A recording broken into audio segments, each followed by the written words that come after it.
провода, то по рукам телефон на всех голосах говорит пока.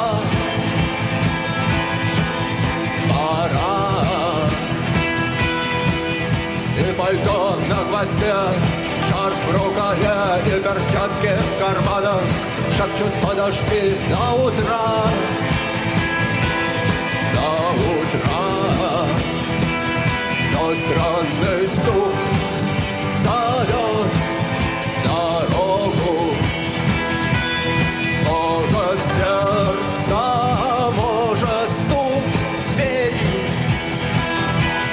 И когда я вернусь на пороге, я скажу одно лишь слово.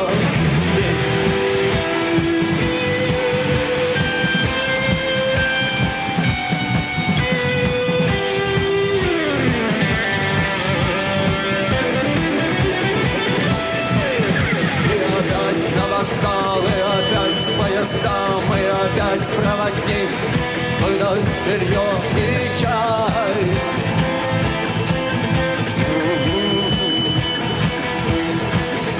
И опять не усну, и опять сквозь грохот колес мне послышится слово. Прощай, но странный стук зовет дорогу. Может сердце, может стук двери. И когда я вернусь на пороге, я скажу одно